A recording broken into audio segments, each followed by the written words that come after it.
Kenny. Thank you. Thank you very much, Mr. Woods, for the introduction. It's a pleasure to be here. The subject is daunting, and so is the occasion, I think, for me. But let me give you an introduction to Hugh Martin.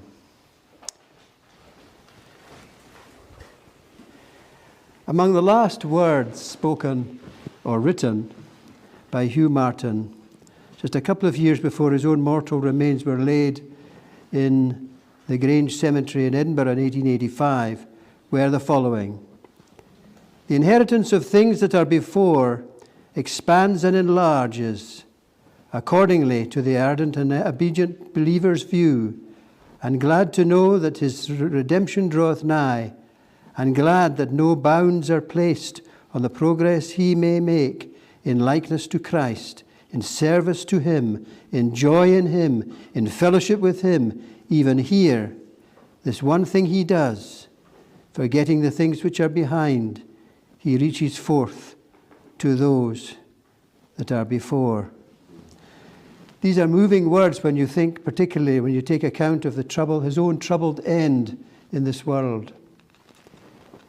But among the reports to the Free Church General Assembly of 1886 is a brief note about deceased ministers of the previous year. This is often the case with the assemblies of Presbyterian churches. Of those mentioned, there is a brief note about Hugh Martin, who had died in Dundee on 14th June 1885, at the age of 63. It reads, "Dr. Hugh Martin, with his acute mind and characteristic utterance, and his scholarly and mathematical acquirements, has gone from us." That's all. That's all. He has gone from us.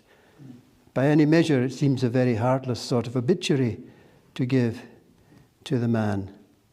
Truth is, though, that some people's lives are easier to speak about and describe than others. Some people's lives are on the face of it untroubled, at least relatively so, given our fallen state and pervasive reality of sin, the pervasive reality of sin and Satan's attentions. Others experience great physical and mental troubles in their lives, and that can cast them down.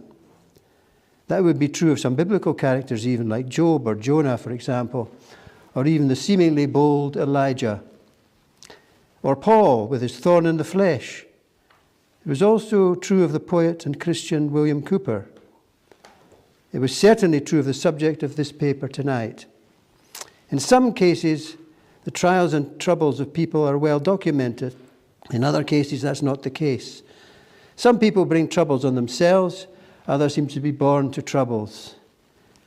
The latter would be true of Hugh Martin. In a sense, it gives us no pleasure to raise the mental health issues that cast such a shadow over Hugh Martin's life. On the other hand, it does show what the Lord can do in a person's life and what the grace of God in a person's life can do, what the grace of God a person's life can do with their own life, despite any such physical or mental afflictions. Our concern tonight is to look at the life of Hugh Martin. In doing so, we have to consider candidly and sensitively the physical or mental troubles which afflicted him, and at the same time provide an assessment of him as an outstanding Scottish theologian of the halcyon days of the Scottish Reformed Orthodoxy. By comparison to other Reformed theologians on both sides of the Atlantic, Donald MacLeod was to say this of Hugh Martin: "For scintillating creative brilliance matched with relevant orthodoxy, Martin outshines them all on both sides of the Atlantic." This is a fair comment. In his Scottish theology, John MacLeod speaks in a similar vein, that besides his work on the atonement, Hugh Martin's other works are well worthy of being sought out and studied with care, for he was a theological genius. Bear in mind, though, that this paper is principally biographical and not specifically an examination of his theological genius. I would have to confess that this latter would, I believe, be beyond me. So, who was Hugh Martin? Where did he come from? What do we know of him? And what were his contributions to Scottish theology? So something of his background. Hugh Martin was born in Aberdeen on the 11th of August, 1822. He was the first child of Aberdeen-born Alexander Martin, date 1799 to 1864, described in the birth records as merchant, and Isabella Gray, 1802 and 1878. He was baptized the same day by Reverend Dr. James Ross, minister in Aberdeen, and by reputation an evangelical. It's surprising to note that the child's parents had been married by the same Dr. Ross on 20th June 1822, less than 2 months previously.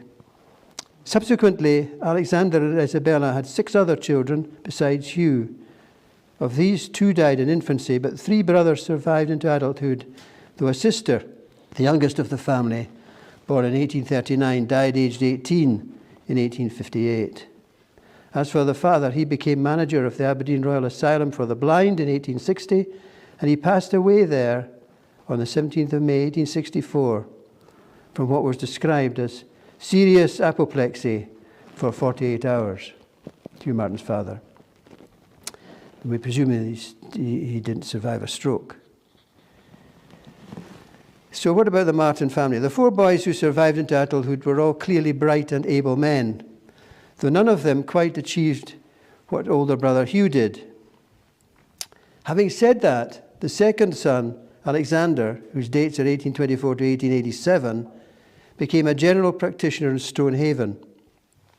He had MA and MD degrees and was a licentiate of the Royal College of Surgeons of Edinburgh. James Foote, the third son of Alexander and Isabella, became a chemist and druggist in Peterhead, and William, born 1837, became manager of the Royal Blind Asylum in Edinburgh for 35 years between 1860 and 1895. William was innovative in his approach to the work among the blind. Interviewed by a Royal Commission in December 1886, he suggested that the government should offer a special grant for technical apparatus, such as gymnasia and swimming pools, as well as supplying books, and then apply grants on a payment by results basis.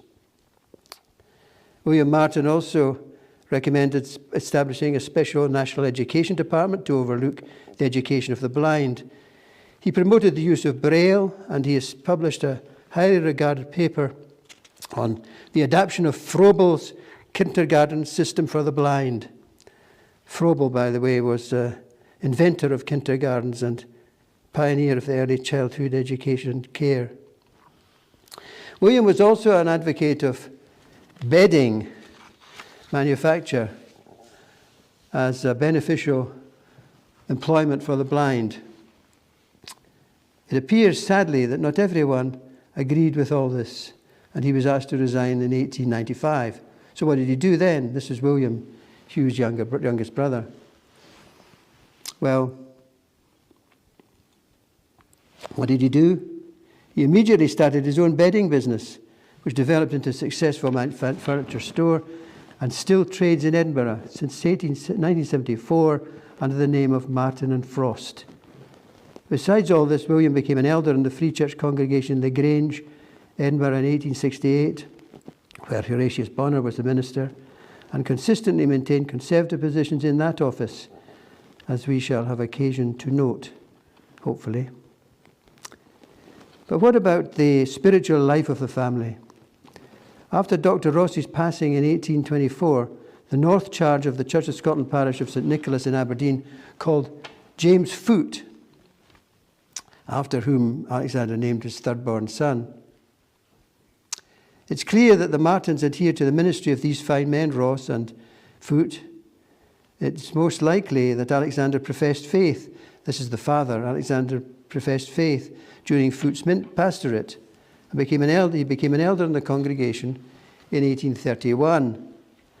He's mentioned as one of the elders of the first Kirk session meeting of the emergence of the emerging Free Church congregation under James Foote's ministry after the disruption of 1843. In that connection, it's interesting that James Foote, F-O-O-T-E, is the very first person named in Thomas Browne's Annals of the Disruption.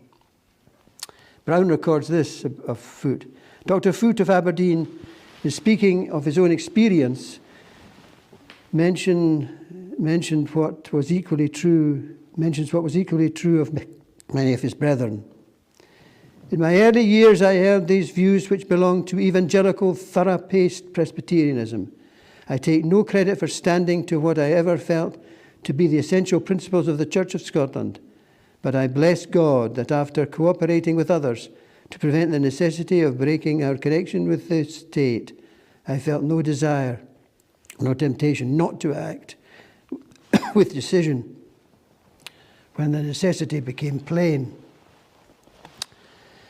The measure of fruit sound evangelical theology, incidentally, and clear gospel ministry, wonderfully evident in a book, Doctrinal, Experiential and Practical Treatise on Effectual Calling, published in 1846. At any rate, that was the church atmosphere in which Hugh Martin and his siblings were raised. What about early religious experiences? Well, as to young Hugh's own religious experience, it's more than likely that he came under the power of the gospel during the ministry of James Foote. And, thank you. I've got some.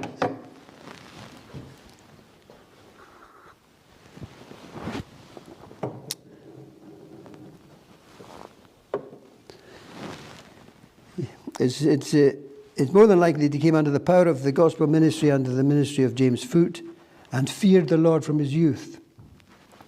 This is what Collins remarks, and it's possible that Collins heard this from some who had known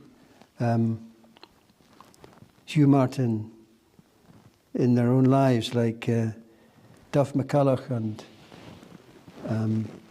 Colin Bannatyne. It appears, though, that there is no specific information anywhere about his early years, either autobiographical or biographical. Now, though Hugh was not persuaded at first about the position of those in the national church who argued so strongly against the issue of patronage for 10 years, the 10 years conflict leading up to the disruption of 1843, apparently it was only when he heard a speech of William Cunningham on the subject in 1842 that he became finally persuaded. Now, it's worth saying here that Hugh Martin, at this point, was quite a brilliant mathematician. By the time young Hugh had gone through, by this time that he was persuaded by William Cunningham's address on the subject of the patronage. By that time, Hugh had gone through Aberdeen Grammar School and Marischal College, emerged as a brilliant mathematician, gaining the Gray Bursary for mathematics in 1838.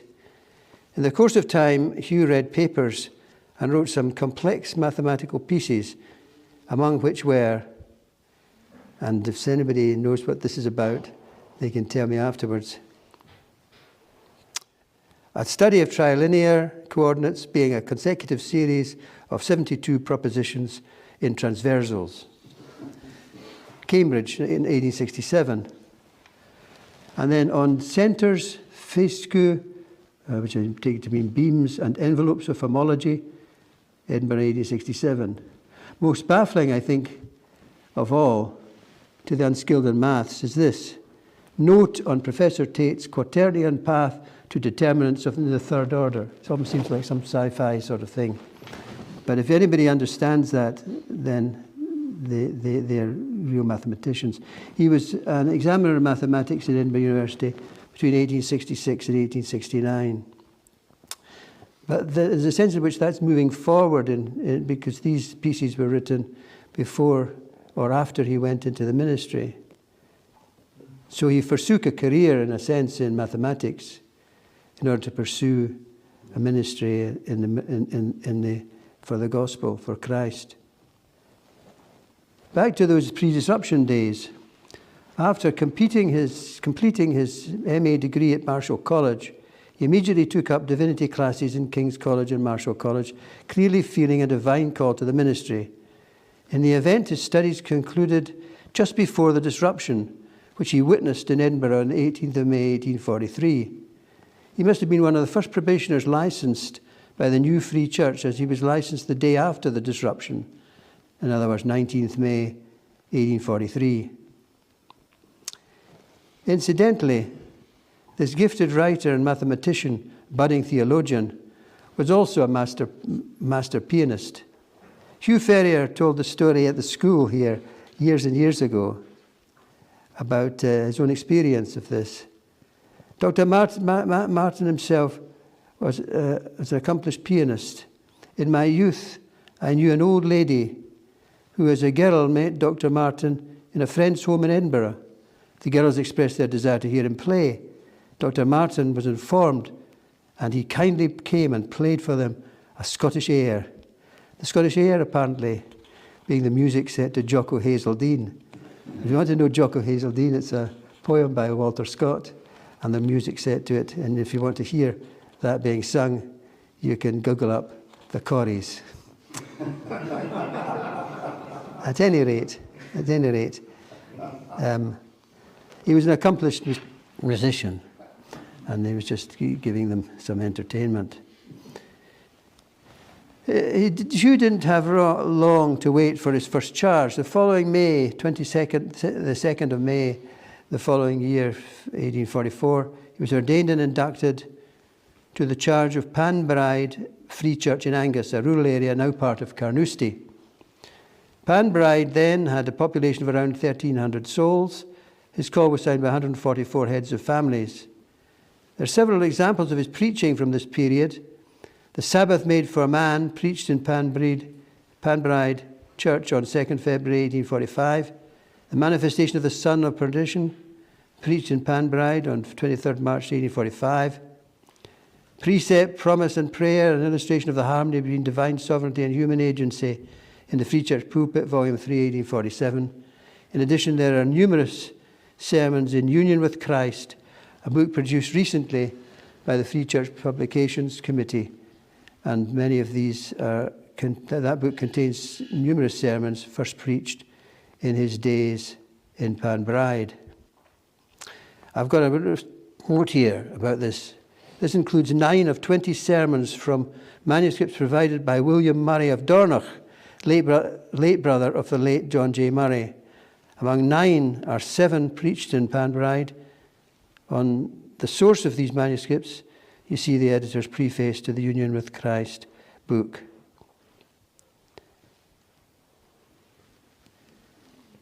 So,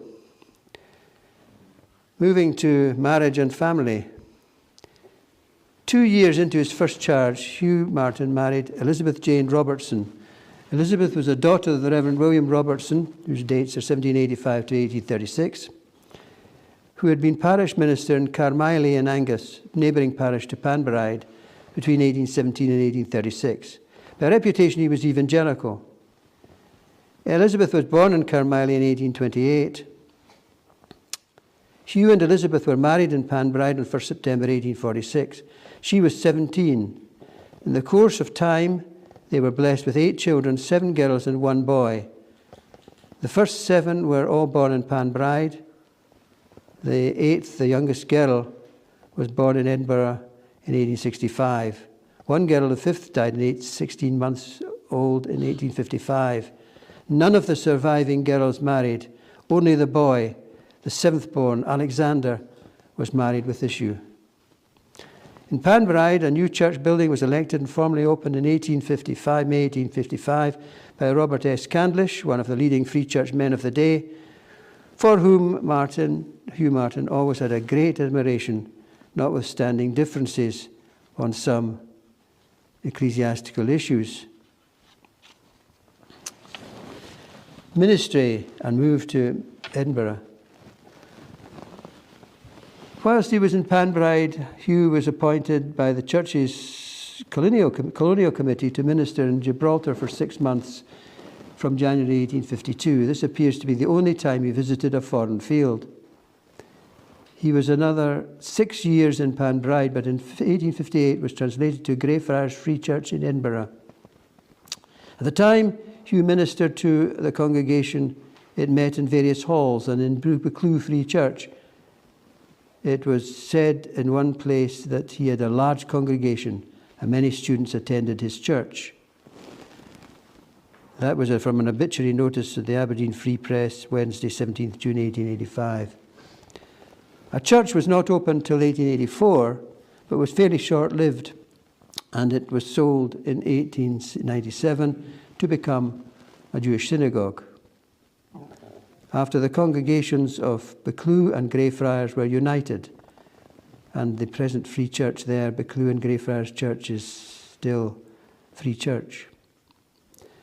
The congregation and the then senior minister, Robert Gordon, and his colleague Donald McAllister, who had been minister in the Greyfriars side, subsequently remained in the continuing Free Church at the Union of the Free and United Presbyterian Churches in 1900 to form the United Free Church.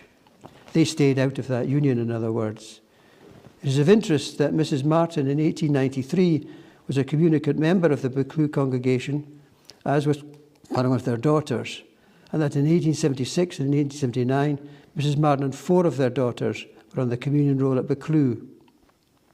What happened after that in terms of church connection is not clear, especially at and after Mrs. Martin's passing in 1895.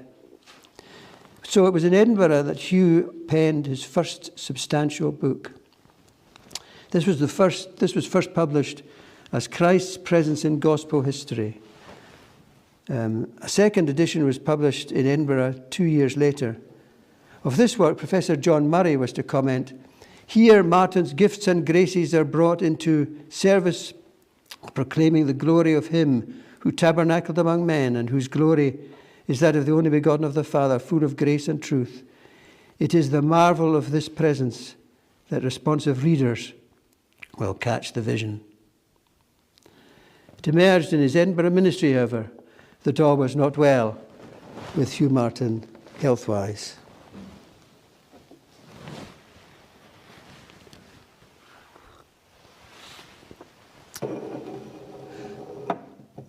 So at this point, let us take a deep breath and mix it with the utmost compassion. When we consider this, bear in mind that I use the contemporary terms for the institutions mentioned. Today, the terms would be psychiatric unit, psychiatric hospital, or mental health unit. In Hugh Martin's day, the common term was unhappily lunatic asylum, only marginally sanitized by the royal title often applied to the institution. It was in 1862, possibly through his wife's suggestion or encouragement, that Hugh was first admitted to such an institution. He was said to be suffering from feverish excitement and melancholia suicidal. And the attack had been lasting for years. It was Barnwood House Institution, which opened its doors in 1860 as a model lunatic hospital in the village of Barnwood, east of Gloucester, now part of Gloucester. It was a grand house set in beautiful grounds. At least the institution was the intention was good, to care well for people with mental health issues. Hugh was to remain in Barnwood until 1864. In Hugh Martin's case, in this matter, there are 2 things to bear in mind before we say anything else. First of all, at this distance, a realistic diagnosis can essentially only be guesswork. On the death certificate, it is stated as organic disease of the brain, which seems to be just a generic term for something that couldn't really be determined with specificity. It has been suggested that it might have been what is called manic depression or bipolar condition, which would explain his highs and lows, periodic tremendous intellectual energy interspersed with greater or lesser mentally and physically debilitating attacks, with their potential for uncharacteristic aggression. Equally, it could have been compounded latterly by a slow-growing brain tumour. We don't know for sure, but we do know that had cast a shadow over his life, both in his ministry and in his family life. It was for him a thorn in the flesh. Apparently, it had first shown itself 20 years earlier. Again, secondly, notwithstanding this affliction, whatever it may have been, we shouldn't think that he was not a man of strong and steadfast faith in his Lord and Saviour. This much is perfectly clear in his later essays and letters. Christians, too, can experience the most trying mental and physical infirmities, which are often progressive. Despite such afflictions, in Hugh Martin's case, it is clear that God gave him grace for great usefulness in his service for Christ. At any rate, Hugh was to remain at Barnwood for the better part of 2 years. What treatment he received we don't know, but it was clear that he could no longer continue in his charge, and he finally resigned from the Greyfriars congregation in 1865. It was sadness and not a little perplexity that he also separated from the family home. He went to live on his own in Greenhill Cottage, Laswade, when he was not going around and preaching and lecturing tours in his more settled periods of health. Sometimes his experience must have felt a bit like Job's. For example, he would occasionally have some of his children staying with him in Greenhill Cottage. We know this from a census return of 1871. 3 of his children were with him in Laswade at that time. But on one such visit earlier than that, in June 1869, one of his daughters contracted influenza, Haemophilus influenzae, after several weeks of bronchitis, and she died in the cottage. Can you imagine? In this matter of his separation from the marital home, it may well be that he was distrustful of himself in his low moments, or perhaps his wife was, and in the circumstances it might, perhaps likely, have been felt that it was safest to live apart for fear of harming family members.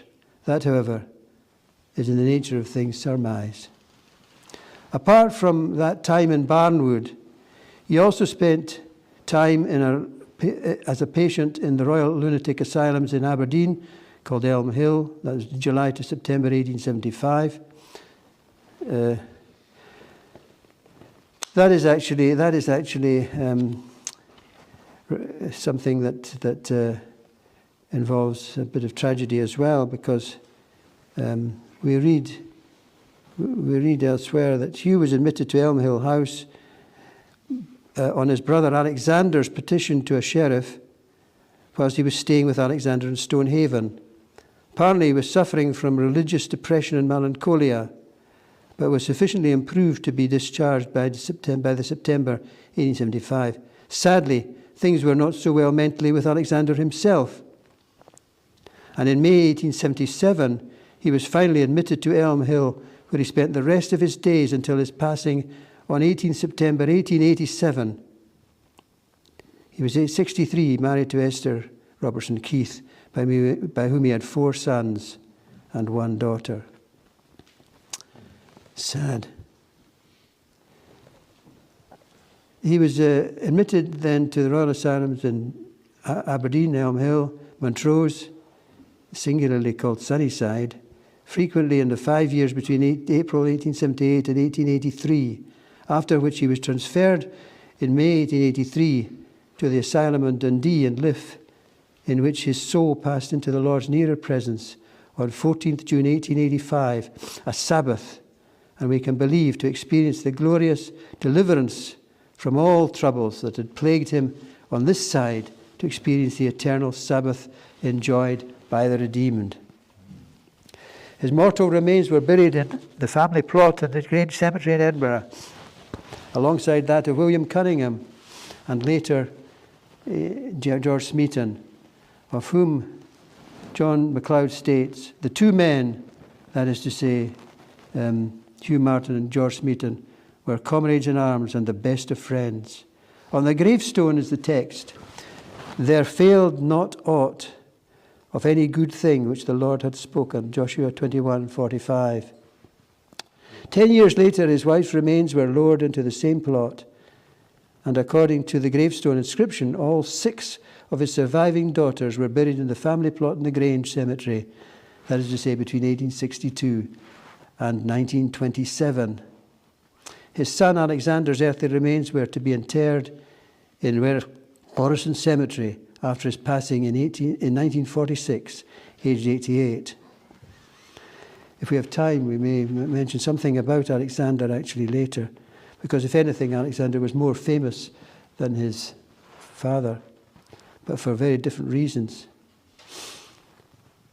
In all but the last 2 years in Dundee Asylum, he kept himself busy with writing and preaching and involvement in church controversies when he was well enough to be released from the charge of the various asylums. In many ways, this was a trying story for the whole family. Nevertheless, the Lord turned it for good, the good of his cause. Even 140 years on, we have the blessing of his wonderful publications. Ministry and move to Edinburgh.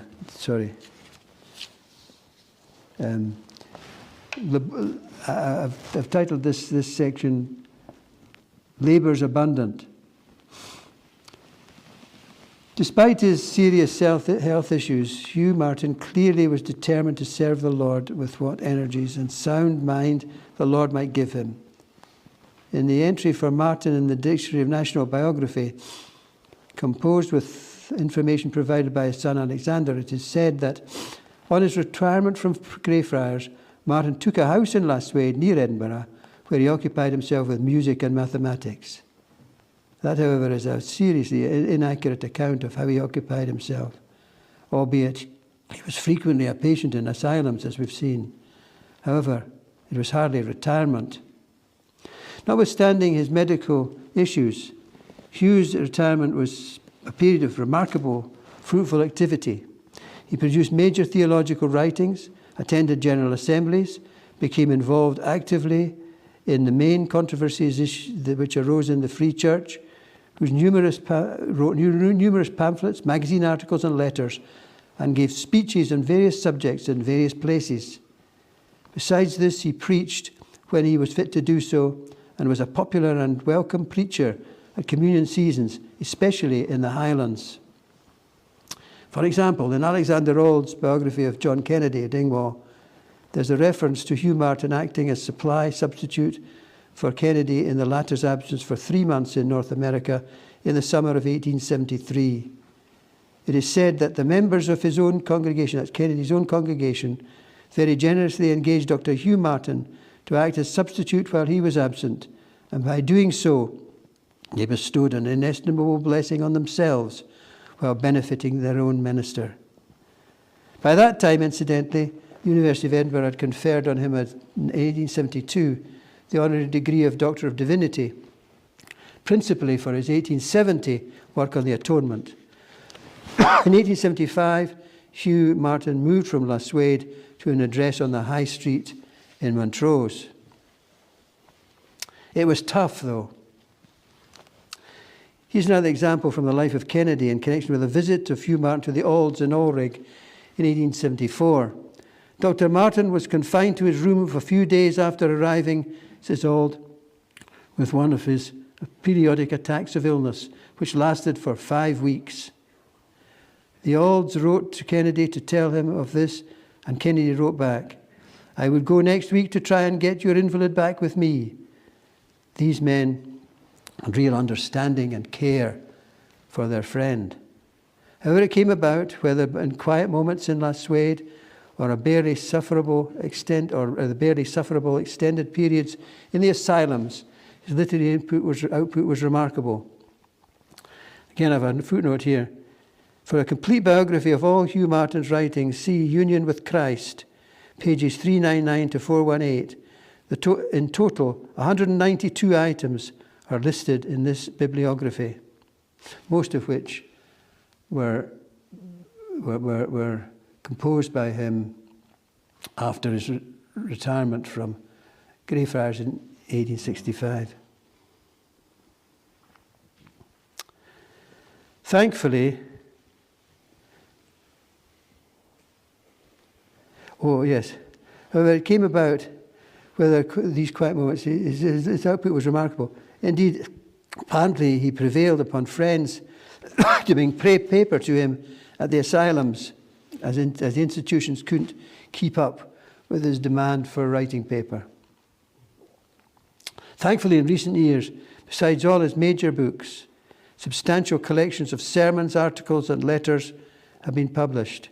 The three main sources are found in, first of all, Christ for Us, Banner of Truth Trust, produced in 1998. Secondly, Christ Victorious, Banner of Truth, produced also in 2019, edited by Matthew and Catherine Hyde. Union with Christ, Free Presbyterian Publications, 2024, also edited by Matthew and Catherine Hyde. What can we say but tolle lege, obtain, pick up, and read? So Martin's enduring works. Of the literary projects Hugh Martin took up shortly after he demitted his charge in Greyfriars was a new edition of a 5-volume commentary on the whole Bible by the Puritan John Trapp. Excuse me.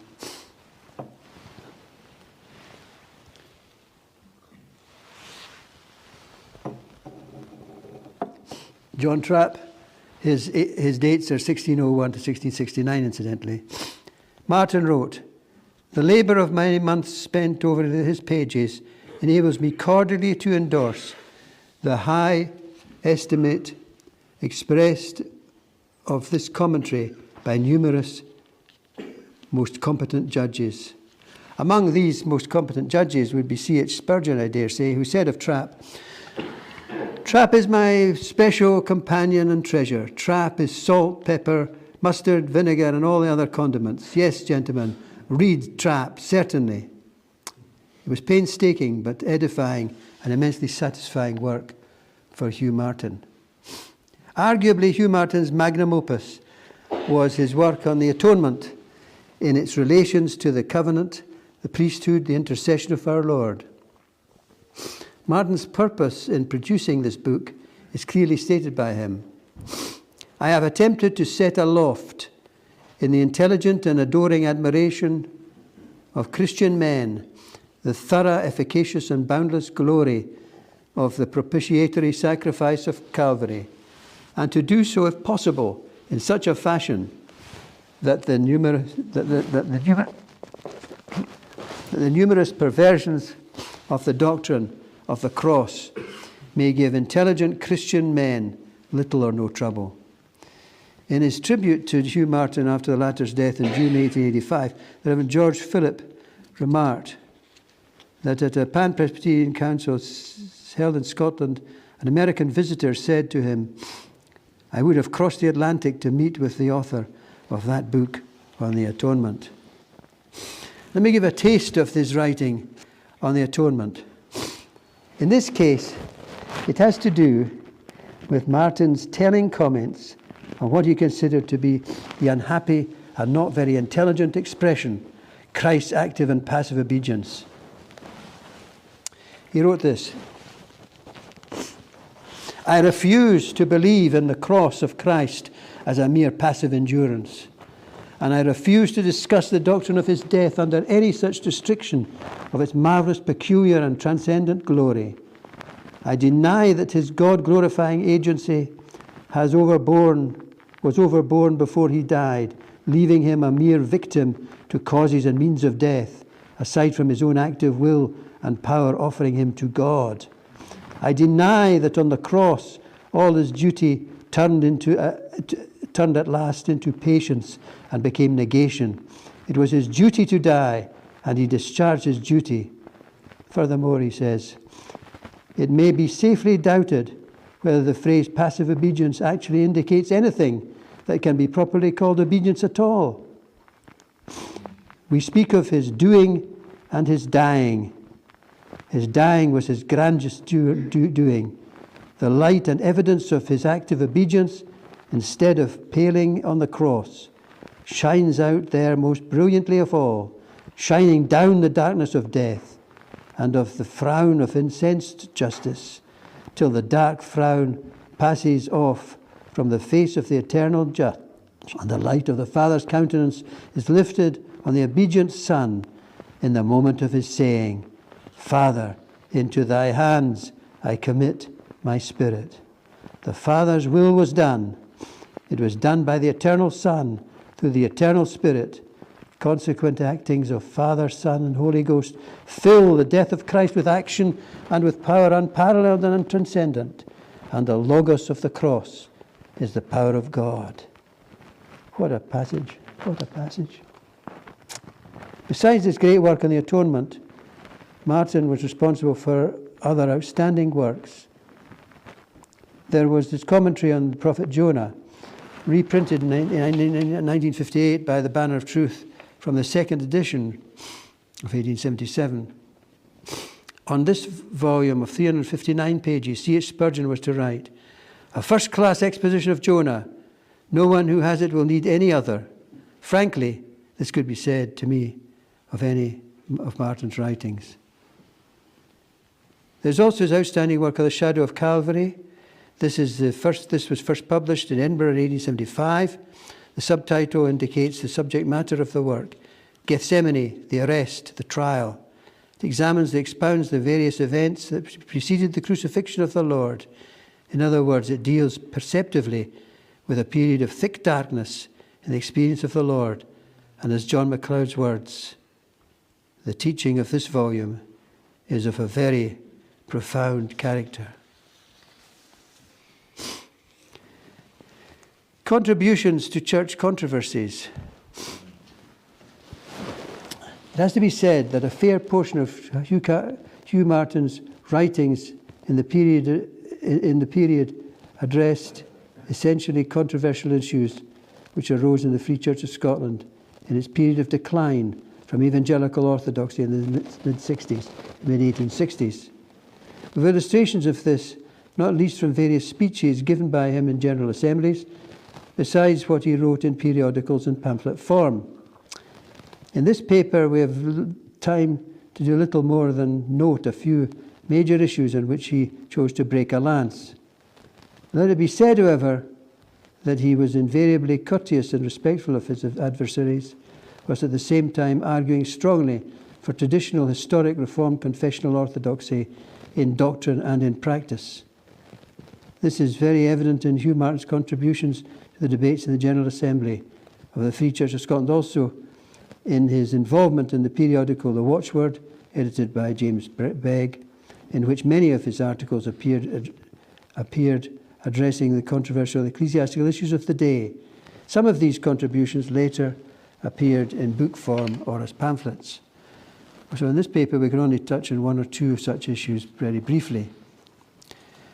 His first speech, the three things I'm going to mention, his first speech, preceding the debates of the Free Church of Scotland General Assembly, provide a good bird's eye view of the issues that concerned him. The interesting thing is that he clearly was not quick to get on his feet. It's perhaps surprising that he did not make a speech in the General Assembly until 1870. It was Friday, May the 20th that year, in a discussion on deputation from the Reformed Church in Spain. Interesting. He seconded a motion, the essence of which involved thankfulness to God for the establishment of civil and religious liberty in Spain and the consequent establishment in various cities of congregations adopting a confession of faith and church order in harmony with other Presbyterian churches of Christendom. One of the first things that Hugh Martin said was that, though I have served the church for 27 years, I have never till now ventured to speak in the General Assembly. The motion, a very lengthy one incidentally, was unanimously agreed to. Secondly, the union controversy. By 1870, the Free Church was well down the road of discussions on relations leading to union with the United Presbyterian Church of Scotland, a body which had arisen in 1847 from the coming together of various strands of the 18th and early 19th century secession churches.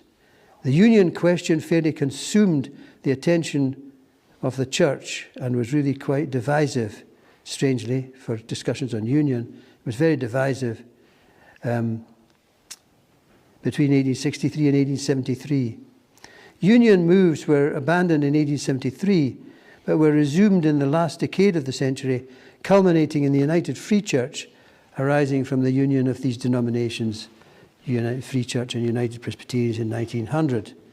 The problem was that there were clear principial differences between the two churches. Many in the Free Church followed something of a blind-eyed theology to the issues between the churches. The main sticking points were the establishment principle, or national Christianity, that it is proper for the state to have an establishment of Christian religion and support it without interfering with its spiritual independence. This was a clear principle affirmed by the Free Church in its inception. The disruption of 1843 focused on the headship of Christ over the nations as well as over the church. The United Presbyterian Church, by contrast, affirmed the voluntary principle that the church must only be maintained by means of support of individuals and congregations. Many within the Free Church of Scotland, a majority, cast a blind eye to the obvious differences by recognising that the Free Church of Scotland was de facto a voluntary body with no dependence on the state for support anyway. Many of the prominent Free Church of Scotland ministers were prepared to move from the church's established principle, and many were not prepared to move from the church's established principle. Among these was Hugh Martin, who made his anti-union position clear in the various debates, such as in 1870. Another issue, too, was the suspicion, well-founded, on the question of the extent of the atonement. Free Church theologians such as James McGregor and George Smeaton, as well as Hugh Martin himself, maintained with some credibility that the UPC effectively tolerated denial of limited atonement. They were Amyraldian, seeing the atonement as within the covenant of grace framework. The covenant of grace framework is, to Martin, decisive in answering the question, for whom did Christ die? Hugh Martin addressed such questions in that 1870 assembly, particularly in a lengthy speech in the union question debate in Thursday, 28th May 1870. Interestingly, Martin considered the whole union issue in the churches had a logical tendency to broad churchism, which would have a destructive effect on the church's witness and steadfastness. Martin was to say that latitude, which apparently the young men desired, I believe, says Martin, has something to do with breadth, and the church with a latitude must be either a first cousin or a sister to a broad church. This was discounted by some of the movers and shakers in the pro-union party, Brady and the like. In the longer term, however, it was a reality prophetic of the decline of the church, given a huge impetus not many years later in both the Free Church and the Presbyterians through modification of how the confession was to be understood, and through the declaratory acts of 1879, the United Presbyterians, and 1892, the Free Church of Scotland. Those arose in large measure from the earlier rise of the critical movement promoted within the Free Church of Scotland in the late 1870s, especially through A.B. Davidson, William Robertson Smith, and Marcus Dodds. The rest, as they say, is a sad history of dreadful decline in the Presbyterian Church in Scotland. But that's another story we can't pursue here. It's enough that Martin and the other conservative men could discern this quite clearly. The third thing is the hymns controversy. Among other issues in which he was engaged was the movement in the church after 1866 to adopt human hymns with the proposed permission of such uninspired materials of praise at the 1872 General Assembly. This was opposed by Hugh Martin, supported by John Kennedy of Dingwall, James Begg and others. They lost the vote 213 to 61. Hugh Martin gave the reasons for dissent from the decision in the following terms, which concisely sum up his arguments against the use of non-canonical materials of praise in public worship. There are 6 points here. This is dissent. Because there is no authority in the Word of God for the use of uninspired materials of praise in the divine ordinance of congregational song in the public worship of the sanctuary. 2, because if you use uninspired hymns in congregational song, as is alleged, a privilege and liberty of the Christian people, it is an infringement of their liberty to limit them to a particular selection, a usurpation on the part of this assembly on the rights of congregations fitted to provoke resentment and a denial and a demand for the enjoyment of this liberty without limit. 3, because permissive legislation, such as this judgment is destructive of that uniformity in worship which ought to exist in a Presbyterian church. 4, because the judgment is fitted to introduce dissension into congregations, in that it leaves it to be judged when it shall be for edification to act upon the permission which it gives, without specifying by what authority this is to be settled. 5, because in the case of ministers who believe that a scriptural principle is violated by the singing of human hymns, but whose congregations or a majority of them may think otherwise, and urge accordingly, the Assembly's judgment is fitted most injuriously to affect either the conscience or the comfort of such ministers, their conscience if they do yield, their comfort if they do not, and to bring upon them such trouble as when they accept office in this church could not come upon them. 6, because the use of uninspired materials in public worship in this church, whose worship hitherto has been framed in the interest of Christian union and Catholicity, is the introduction of a denominational and divisive element which, in the face of the glorious fullness of the inspired songs of Scripture, can plead no extenuation or excuse. Now, this is only a selection of the issues in which Hugh Martin was involved in the church courts in the 1870 to 1875 period. There are other concerns too which Hugh Martin addressed within the General Assemblies and in other platforms by pamphlets and booklets.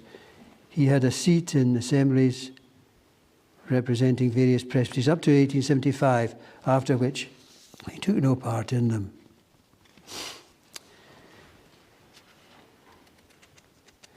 Now, I had intended to put in something of a family postscript. Maybe I have just about enough time to make reference to Hugh Martin's son, Alexander. We noted that Hugh Martin had one son, Alexander, born in Panbride in 1857. Alexander was to become more famous than his father, but for very different reasons. After studying in Edinburgh University, he attended New College with a view to the Free Church ministry, completing his studies in 1880. After serving for 3 years as assistant to the Professor of Moral Philosophy at Edinburgh University, he was called and inducted to Morningside Free Church in 1884. In 1897, he was elected Professor of Apologetics and Pastoral Theology in New College, a role he continued in the United Free Church after 1900. In 1918, he became Principal of New College, which at the Union of 1929, between the United Free Church and the Church of Scotland, came under the aegis of the Church of Scotland. He had resigned the professorate in 1927, and he resigned the principalship of New College in 1935. It has to be said that he largely devoted his ecclesiastical life to the cause of church unions. His views otherwise were difficult to determine. He only wrote 2 books, a book of sermons, Winning the Soul, and other sermons, his Cunningham Lectures, The Finality of Jesus for Faith. Otherwise, much of what little writing he did was concerned with church union matters. He moderated the General Assembly of the United Free Church in 1920 and again 1929, where he famously signed the document from the United Free side by which the UF and the Church of Scotland were united, ironically using the same quill pen which Thomas Chalmers had signed the Deed of Dimission Act of Separation in 1843. In other words, he took a very different line from his father, although he did name one of his sons after him. Also in 1929, Alexander was appointed as chaplain to the king, and he received the freedom of the city of Edinburgh. Quite a resume. But in effect, these church unions upon which Alexander spent so much time and effort might be seen as signing the death knell of the church in Scotland, as they were carved out on a basis of broad and elasticated theology and practice by which the supreme authority of Holy Scripture was a victim. And consequently, the centrality of the evangelical gospel was in effect abandoned or was seen to be optional. We can say that between father and son there was a considerable gulf, not least when we consider the father's strongly principled stance on the union controversy on the anti-union side and his position on the inspiration of Scripture as expressed in his writing in relation to Marcus Dodds. It was said of Alexander Martin by David Wright in the Dictionary of Scottish Church History and Theology. It said of Alexander Martin that his theology was broadly evangelical, of a mediating kind, whatever that may connote, we don't know. Alexander Martin passed away in the Royal Infirmary of Edinburgh in 1946, aged 88, exactly 61 years to the day after his father, 14th of June. His remains, ashes, were laid to rest in the city's Warriston Cemetery, currently marked, sadly, by a toppled, broken gravestone. So, last words. In his reported sermon tribute to Hugh Martin in Morningside Free Church after the latter's death on 14th June 1885, the Reverend George Phillip, who was a contemporary of long acquaintance with Martin and successor of Thomas Guthrie and William Hanna, minister of Free St John's in Edinburgh, later to be St Columba's Free Church, he was to say this movingly: "After years of trying ordeal, to the weary servant the gracious Master has at length said, 'It is enough, come up hither.' And he has gone up in God's light to see light, leaving behind him for his sorrowing household a name of honour, a fame of intellect, and leaving the church, leaving to you a precious legacy, beloved co-pastor. How welcome home must now be to him." In relation to Hugh Martin's place under God in the pantheon of Scottish divines, this is well stated by fellow Scot John Murray, an outstanding Reformed theologian in his own right in the century following Martin's. Of Martin, John Murray wrote in 1958, "At no time in the history of Scotland was the Church of Christ adorned with a brighter galaxy of gifted and devoted ministers of the gospel than in the middle half of the 19th century.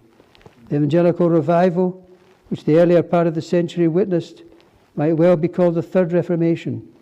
Many of those whom God raised up are household names, not only in the British Isles but throughout the world, wherever that same evangelical fervour became prevalent. Among these, none deserves more honour than that of Hugh Martin. All his writings exhibit an excelled warmth and fervour. No one could scale higher heights of sanctified eloquence. His polemics were dignified, but his criticism of deviation from the faith was devastating. He gave no quarter at any point to departure from the testimony of Jesus and the whole counsel of God." Let me close this lecture by leaving the last word with Hugh Martin himself.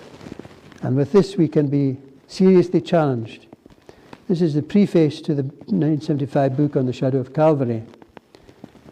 Clearly has a specific challenge for the church of his own day. Of course it did. But I put it to you that it's equally relevant to our own in these islands and beyond.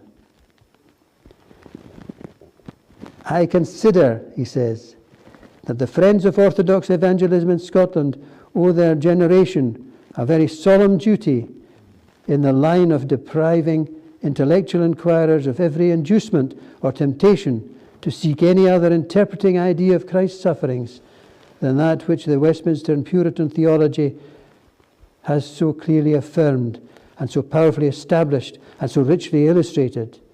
A glib evangelism will not do for the days on which our lot has fallen. An indolent repetition of old phrases will not do.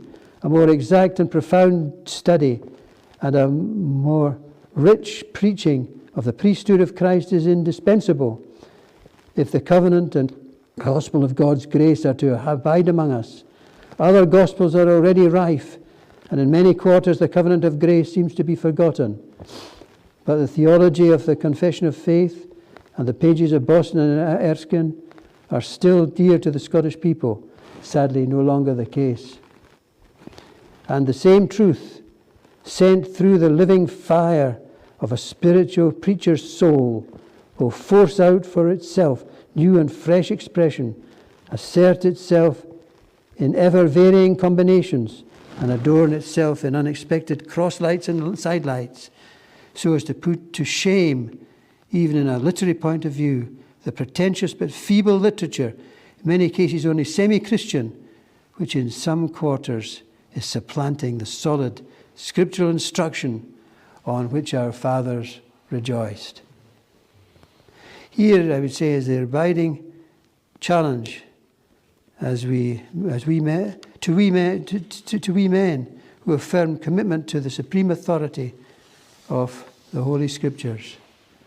This is the basis of all faithful and effective ministries for the truth, and it is in Jesus and the everlasting gospel of the sovereign grace of God, our triune God. In this Hugh Martin, he being dead, yet speaketh. If I may give one or two thoughts on a postscript, shall we say, just some suggestive lessons from the life of Hugh Martin for ministers. I've got 5 lessons which you might wish to consider and maybe discuss. There's a lesson here of enduring trials. As the Bible encourages, he who endureth to the end shall be saved. There's a lesson in being industrious in the service of the Lord, despite or even in the face of serious infirmities. Thirdly, there's a lesson in focusing upon central truths: Christ and Him crucified, public worship of God, Christian education of the youth. That had to do with his thoughts and remarks and writings on the question of the handing over to the state of the church schools in 1872, his opposition to the exclusion of the Bible, and then the nature of an imperative of the gospel. 4, a lesson in avoiding superficial Bible teaching. The Jonah commentary and works of the Atonement and Shadow Calvary show anything but superficial teaching. But are we content with superficial teaching? And 5thly, a lesson in commitment to the teaching of the Word. He might have pursued a more lucrative and perhaps less stressful career in mathematics, for instance. He might have become a professor in Cambridge University or something like that. But he was not deflected from the work of the ministry, not least given his infirmities. So, with these thoughts, I close.